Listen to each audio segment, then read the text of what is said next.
मौसम देखो। क्या बोल रहे हो? आपको लगता है कि मैं रास्ते में डांट खाऊंगा?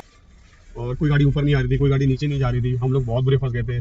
काना ऐसा था, वो पूरा लगभग गीला हो गया था, ठंड से एकदम कांप रहा था, उसके हाथ एकदम मतलब जम गए थे। ऐसा लग रहा था कि मतलब जैसे बर्फ जैसे हो गए हो। सभी की ये हालत थी, लेकिन वो बच्चा था तो उसके साथ और। ओम कृष्णाय वासुदेवाय हरे परमात्मने नमः कलेशिनाशाय गोविंदाय नमो नमः। बट रास्ते में मैं कहूँगा कि कोई वो भगवान जैसे ही था भाई, जिसने हमें मना कर दिया कि मत जाओ।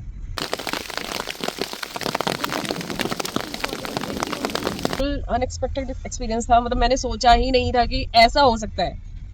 तो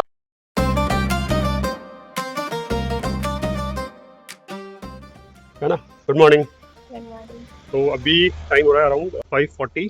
अभी हम निकल रहे हैं। अभी फिलहाल हम रात में रुके थे अगस्त्य मुनि।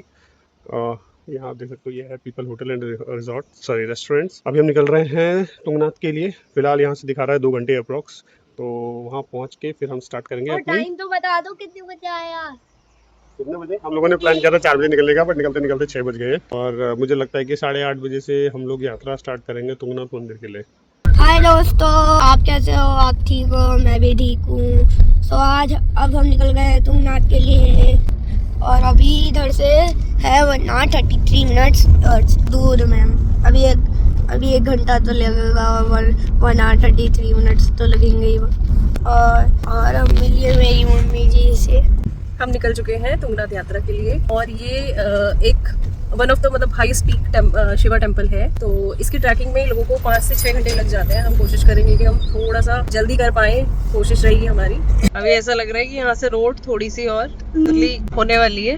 रास्ते यहाँ के थोड़े से हल्के से थोड़े से डेंजरस लग रहे हैं। अभी तक तो अगस्त्य मुनि के आगे तक, मतलब मैं कहूँगा कि 10-15 मिनट के ड्राइव के बाद तक बहुत मतलब रोड बहुत चौड़ी है। से 15 मिनट बाद आई थिंक ये 15 मिनट का रास्ता है। यहाँ से थोड़ा सा जो चौड़ाई है रोडों की वो थोड़ी कम हो गई है। तो हमें तो फिर मेक श्योर करना है कि गाड़ी ज़्यादा तेज ना चलाएं, यहाँ पे अपनी लेन फॉलो करें, जो पहाड़ों का रूल है। और हमें हॉर्न नहीं लगानी कोई हमसे अगर ओवरटेक करके चला गया कि हमें भाई उसी की स्पीड में गाड़ी चलानी है। नहीं, अपनी लिमिट में जितना अपना कंट्रोल है ब्रेक पे, मेरे को लगता है कि उतनी ही स्पीड में अगर हम चलाएं तो बढ़िया है। कोई बात नहीं अगर हम किसी से आधा घंटा या 1 घंटा लेट पहुंचेंगे, बट ये है कि गाड़ी सेफली पहुंचे।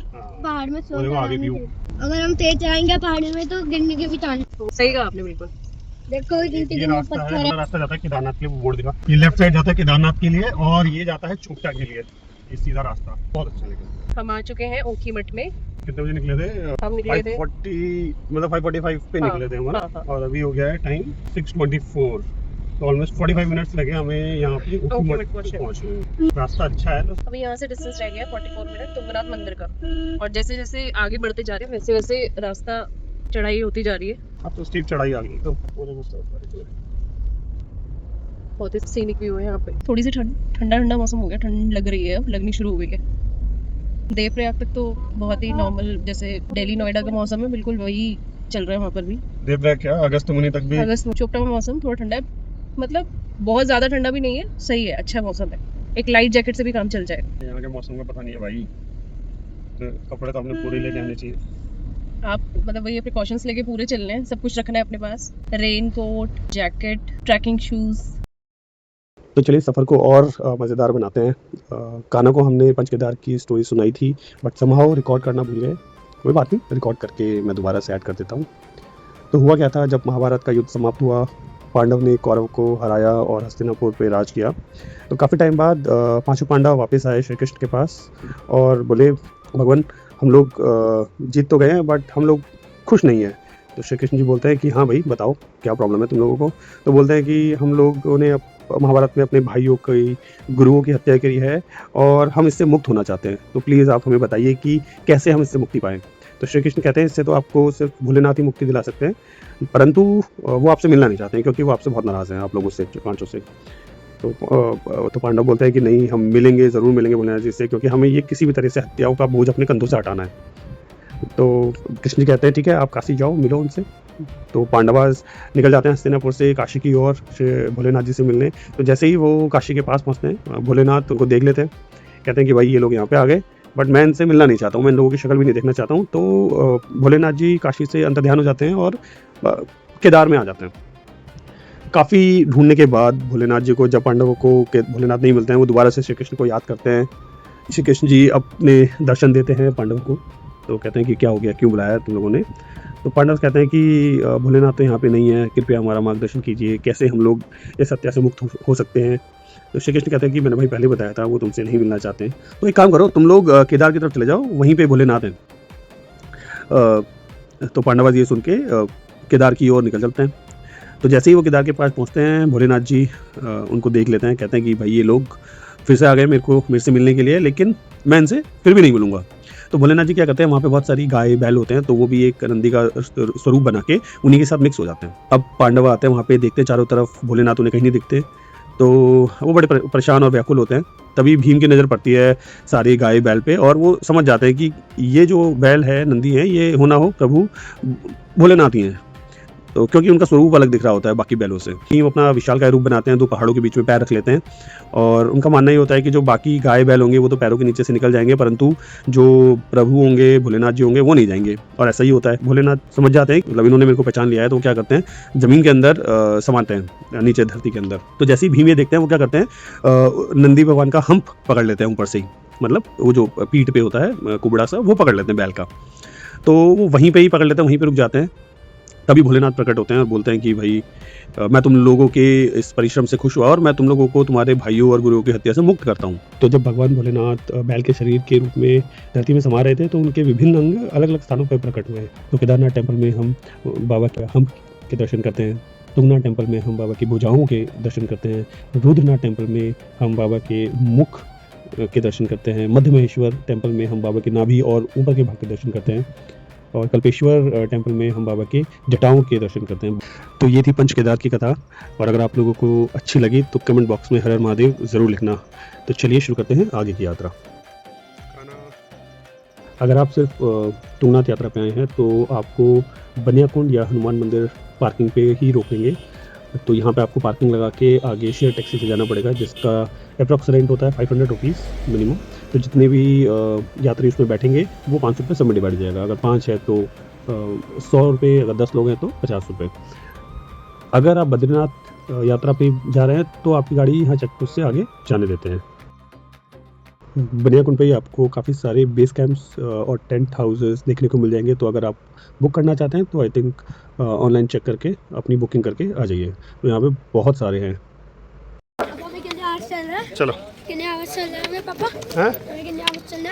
हमें अब यहाँ से 4 आवर्स चलना है। बीच में थक जाओगे, सांस बोलेगी तो बताना, थोड़ी देर रेस्ट करेंगे। और फाइनली हमने तुंगनाथ की यात्रा स्टार्ट कर दी है। टाइम हो रहा है 8:30, ठीक है।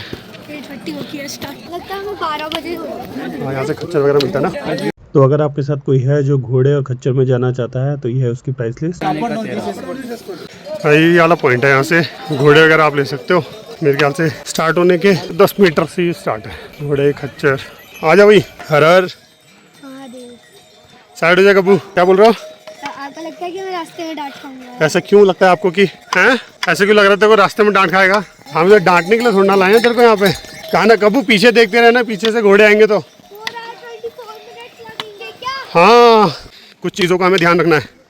जैसे अगर आप कुछ खा रहे हो पी रहे हो तो यहाँ पे फेंकना नहीं है। हमारे पास है ना पॉलीथीन है कूड़े की, उसमें डालते रहो।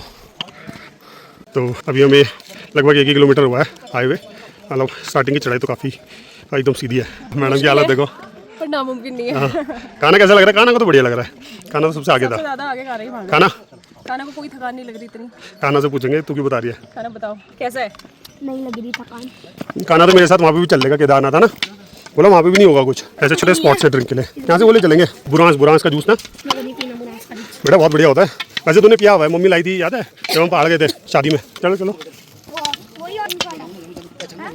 ऑरेंज वाला नहीं, वो रेड कलर का जो है बुरांस का फूल होता है, उसका फिर सिरप बनता है। कहा ना ज़्यादा कोने पे भी मत चल। चलो हर महादेव कहते रहो और चलते रहो। बोलो ओम नमः शिवाय बोल के चल रहा है। अच्छा 1 जब हम घर से निकले थे ना, तब आपने एक मंत्र बोला था दादी के साथ। कौन सा था वो? सुना दे। इधर देख के बोलना। तेज नहीं सुनाई दे रहा, तेज बोलो और तेज एक बार प्लीज, कैमरे में देख के तेज। ओम कृष्णाय वासुदेवाय हरे परमात्मने नमः कलेशनाशाय गोविंदाय नमो नमः। तो लगभग 8:30 बजे हम लोगों ने मंदिर के लिए चढ़ाई स्टार्ट कर दी थी। रास्ता एकदम मतलब खड़ी चढ़ाई है और बहुत ही अच्छी धूप निकली थी, ठंडी ठंडी हवा चल रही थी, व्यूज़ इतने सुंदर थे पूरे रास्ते। मतलब हम लोग देख के ही मतलब बहुत ही अच्छा लगा था। हिमालय रीजन्स, हिमालय माउंटेन्स दिख रहे थे।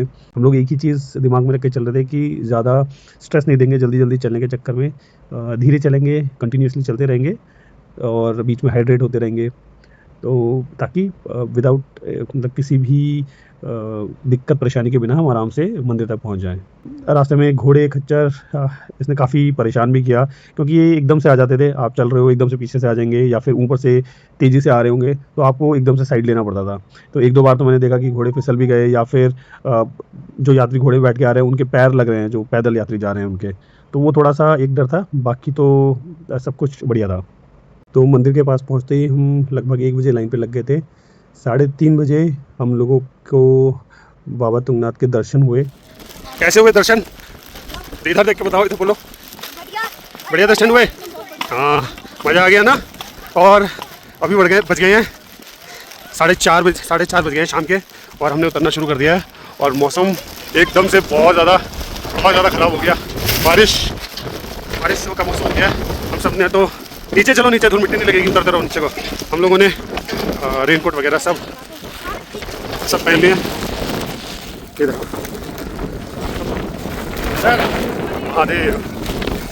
गड़गड़ाहट। बस हमारा अभी फ़िलहाल टारगेट है कि बारिश होने से पहले हैं नीचे पहुंच जाए आराम से। तो देखो भाई, आले वाला लगा है ना पूरा। भाई बारिश शुरू हो गई है बहुत जोर की, और पूरी बारिश हो रही है, बीच में ओले भी पड़ रहे हैं। देखो कितने मोटे, देखो ये देखो ओले, देखे तो जोर की पड़ा था ये। जैसे ही हम थोड़ा सा और नीचे उतरे उसके बाद तो एक तरीके से हेल स्टॉर्म ही स्टार्ट हो गया था। मतलब बहुत ओले पड़े, बहुत। वो तो शुक्र है हम लोग अपने साथ छाता कैरी करके चल रहे थे, तो बीच बीच में रुक के हम लोग फिर अपनी मतलब नीचे के लिए शुरू कर देते थे आना। Good morning all. तो आज डेट है 29 डेट है। अच्छा, टाइम हो रहा है 6:44। और फाइनली कल हम अपनी वीडियो एंड नहीं कर पाए क्योंकि कल जैसे कि आप अभी इस वीडियो में देखा भी होगा आपने कि कितना हिल स्टॉर्म हुआ था तुंगनाथ से नीचे आते वक्त। और जब आपने मतलब जो हिल स्टॉर्म आपने देखा है वो मेरे को लगता है कि वो 1% भी नहीं था कल की जो वीडियो में मैंने आपको दिखाया था। लेकिन 4 बजे के बाद जो तूफान आया, मतलब हम लोगों ने अपनी गाड़ी पार्क करी थी वहाँ पे हनुमान मंदिर है भैयाकुंड के आसपास, जहाँ पे आपके कैंप्स लगते हैं। लेकिन वहाँ से एक गाड़ी नहीं मिल रही थी, पूरा जाम हो गया था और कोई गाड़ी ऊपर नहीं आ रही थी, कोई गाड़ी नीचे नहीं जा रही थी। हम लोग बहुत बुरे फंस गए थे। काना हमारे साथ था, वो पूरा लगभग गीला हो गया था, ठंड से एकदम कांप रहा था, उसके हाथ एकदम मतलब जम गए थे। ऐसा लग रहा था कि मतलब जैसे बर्फ जैसे हो गए हो। सभी की ये हालत थी, लेकिन वो बच्चा था तो उसके साथ। और 4 बजे से 8 बजे तक हम लोग गाड़ी ढूंढते रहे कि बस कोई पहुँचा दे, कितने भी पैसे ले लें, बस हम लोगों को वहाँ तक पहुँचा दे। बट जब कुछ गाड़ी ही नहीं थी तो फिर कैसे जाते। 8 बजे के आसपास हम लोगों ने डिसाइड किया कि पैदल चलते हैं, सिर्फ 5 किलोमीटर ही है। बट रास्ते में मैं कहूँगा कि कोई वो भगवान जैसे ही था भाई, जिसने हमें मना कर दिया कि मत जाओ, क्योंकि सुनने में 5 किलोमीटर है, लेकिन वैसे रोड जाओगे तो बहुत टफ है। उसी मोमेंट पे फिर हमने डिसाइड किया कि हम एक वहीं पे ही होम स्टे लेंगे, और लकीली बाय गॉड ग्रेस हर महादेव की कृपा से हमें तुरंत एक होटल मिल गया। प्राइस जो भी था उस वक्त तो प्राइस इतना मैटर नहीं करता कि कितना ले रहा है, बस हमें ये था कि रूम मिल जाए। तो हम लोगों ने 5 लोगों का बेड वाला रूम 3 लोगों के लिए लिया। रात में आराम से रहे, और फिर अर्ली मॉर्निंग एक भाई, बहुत अच्छे भाई हमें मिल गए, ड्राइवर भाई, उन्होंने हमें अकेले यहाँ तक छोड़ दिया था गाड़ी तक। और फिर अब हम निकल चुके हैं वापस दिल्ली के लिए, क्योंकि अब इतनी हिम्मत नहीं है बच्चे की किसी और जगह पे जाएं घूमने। तो आज का ट्रिप, अब आपका ट्रिप तो हम यहीं पे फिनिश कर रहे हैं। हम लोगों का प्लान था कि त्रिलोकी नारायण जाएंगे या फिर कोई आसपास की सीनिक व्यूज़ देखेंगे, बट बिल्कुल अब कल का सीन देख के एकदम हालत ख़राब हो गई है। मतलब अब हिम्मत ही नहीं रह गई है आगे कुछ करने की। तो तू क्या बोलना चाहिए मतलब कल का सीन देख के? मैं तो यही कहना चाहूँगी कि क्या मतलब लाइफ का कैसा था ये? लाइफ का बिल्कुल अनएक्सपेक्टेड एक्सपीरियंस था। मतलब मैंने सोचा ही नहीं था कि ऐसा हो सकता है। तो यही है कि हर एक सिचुएशन के लिए रेडी रहें और गिव अप नहीं करना कि ये क्या हो गया, ये नहीं सोचना कि हमने यहाँ की गलती कर दी, ये कर दिया, वो कर दिया, ऐसा बिल्कुल नहीं सोचना। थोड़ा सा आप अपना पेशेंस रखो, सारी चीज़ें ठीक हो जाएंगी, और थोड़े शांत रहो। बिल्कुल हड़बड़ाहट या फिर ऐसा कुछ घबराने की जरूरत नहीं है। भगवान है ना, भगवान के द्वार में गए थे तो वो अपने आप रास्ते खोलता है सारे के सारे। तो ऐसा बिल्कुल मत सोचना कि अब हमारा क्या होगा, गए ये सब कुछ ठीक हो जाता है, सब कुछ अच्छे से हो जाता है। हम भी बहुत अच्छे से रात को रहे, रात भर सोए, और हम सुबह सुबह निकल भी गए हैं। और मौसम अभी बिल्कुल ठीक है, अच्छा है। तो फिलहाल इस उत्तराखंड टूर जो थी और ये तो हम यहीं पे फिनिश करते हैं। बाकी आप लोग लाइक शेयर और सब्सक्राइब कीजिए। आगे अगर हम कुछ और करते जाते हैं तो फिर अपलोड करते रहेंगे।